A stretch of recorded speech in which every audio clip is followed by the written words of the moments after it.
Hi vriende, ek groet julle in die grootste naam, wonderlikste naam wat daar is. Ons verlosser, ons skepper, ons Here, Yeshua Mashiach.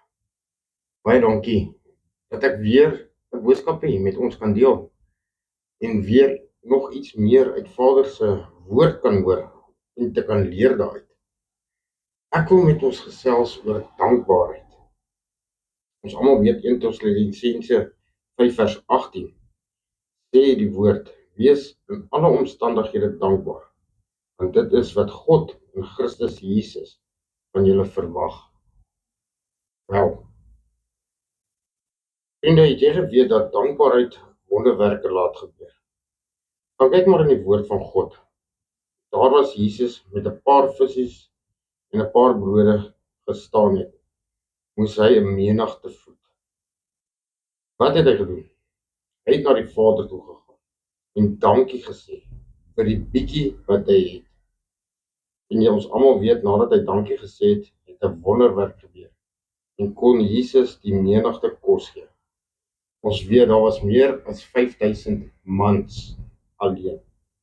Maar wat het daar gebeur? Daar het selfs nog 12 mandjies vis en brood oorgebly. Wonderwerke gebeur so waar as 'n mens dankbaar is. En vriende, die Here leer vir ons so baie lesse deur kinders. Ek hoor van een ma wat een oggend het haar dogtertjie, ons weet ons almal hoe kan klein kindertjies teen oor alles.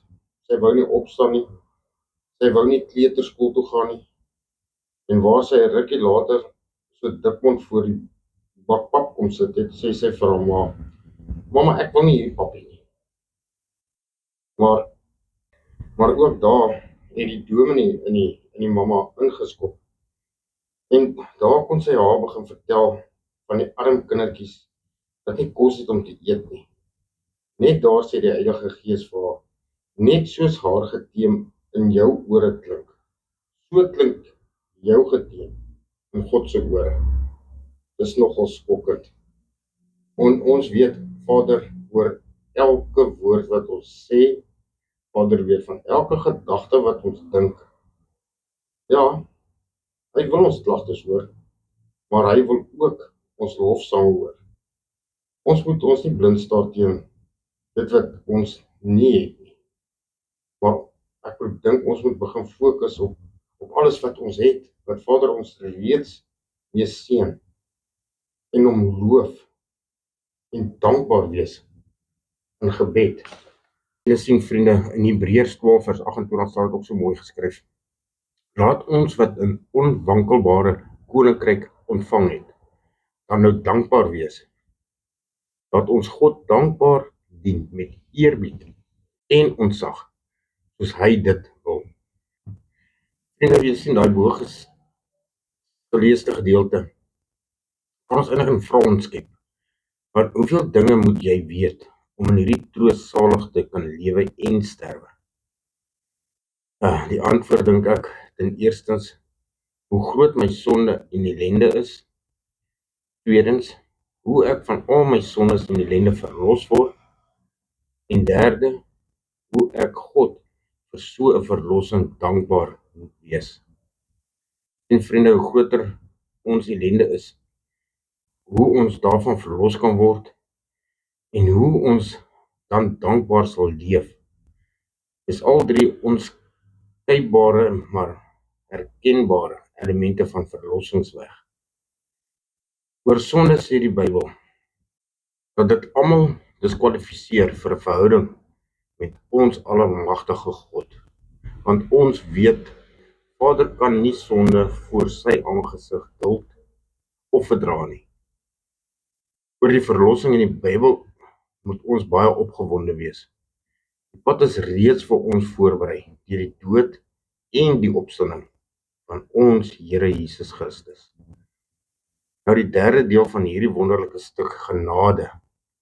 As ek die verlossing verstaan, waar God my kom haal het, kan ek nie anders as om die res van my lewe in dankbaarheid deur te bring nie. Sy genade is oneindig groot. Sy liefde is onverstaanbaar omvattend en sy barmhartigheid eens mense merkwaardig. En vriende, die lewe van ons gelowiges word deur dankbaarheid gekenmerk.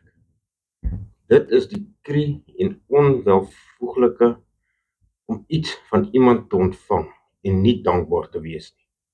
Dankbare mense leef dankbaar in alles wat hulle doen. Arrogansie, meerderwaardigheid, aanstellerigheid, hoogmoed, daai is nie deel van hulle optrede nie. Daai kan nie deel wees van ons optrede nie, maar nederigheid wel.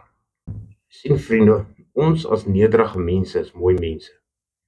Die onderbou van die nederigheid is dankbaarheid. Ek het iewers eendag gelees die verhaal van 2 of 3 persone wat as verstekelinge op 'n groot skip gehoop het om sonder om vir die reis te betaal, daar weg te gaan kruip om by daardie bestemming uit te kom. Sien, die omstandighede is nie ter sake nie, maar wel die feit dat die kaptein van daardie vaartuig van hulle bewus geword het. En sonder weiering of om daaroor te dink, het hy opdrag gegee dat daardie 3 persone oorboord gegooi moes word. Die boot het in die verte verdwyn met die 3 mense wat daar in die onstuimige see probeer bo bly het. 'n Ander vaartuig kom Brintiwaar verby en die bemanning sien van ver die 3 persone spartel daar in die water. Die keer gee die kaptein opdrag dat die bemanning die manne uit die water moet haal. Gesien vriende, reddingstoue word van bo af in die water gegooi en van bo af word daar op hulle geskree en amper soos in toegehou om die tou te gryp, om die tou om hulle vas te maak en vas te hou. En so word hulle uit die water gered. Ek dink daai was seker een van die grootste verligtingsoomblikke in hulle lewens. Nou wonder ek so by myself, wat sou daardie 3 manne nou gedoen het wanneer hulle eers op dek van die boot kom wat hulle nou gered het? Ek glo amper nie hulle sou arrogant gewees het nie. Ek dink nie hulle sou roem daarin dat hulle noodlot uitoorlê het nie. Ek dink nie hulle sou spog en sê dat indien hierdie kaptein nie met hulle bemoeienis gemaak het, iemand anders weldra sou verbykom en dan hulle gered het nie.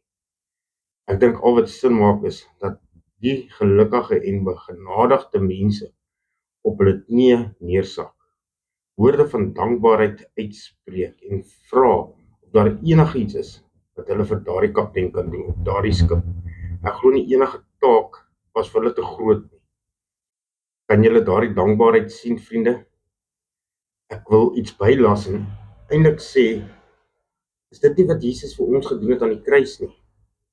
Voordat ons kon kies of kon vra, het hy die sonde wat ons toegereken moet word op homself geneem. Is dit nie reeds genoeg vir ons om in dankbaarheid te lewe nie? Dankbaar vir wat hy gedoen het. Ek dink daardie 3 manne se dankbaarheid het seker by hulle oor uitgeloop. Hulle het nog 'n kans gekry, nog 'n kans vir redding. Is dit ook presies wat ons Here Jesus vir ons kom doen het nie? Vriende, kom ons probeer ook so leef en dit regtig net deel van ons lewe maak om in dankbaarheid te leef. Nie vir wie en wat ons is nie, maar vir wie en wat Jesus Christus vir ons gedoen het. Hy het ons kom red. Kom ons wees regtig die lig en ons behandel almal in vriendelikheid en dankbaarheid en ons vertel hulle van ons redding en daardeur kan hulle ook gered word. En kom ons dank ons Vader. Abba Vader, baie dankie Here dat op soveel plekke in u woord staan van dankbaarheid. Dankie Here dat ons kan dankbaar wees en so kan leef soos kinders van die lig. Vader, en daar waar ons nog 'n bietjie tekort skiet aan dankbaarheid, Here, wil u nie vir ons daardie sluys oopmaak, Here, en dat ons regtig so sal lewe. En ja, Here, so ook mense kan aanraak om hulle te leer van u en van waaroor ons so dankbaar is vir wat u gedoen het, Here Jesus Christus. Ons loof u en ons prys u en ja, Here, ons het u so lief. En ons dank u daarvoor, my God.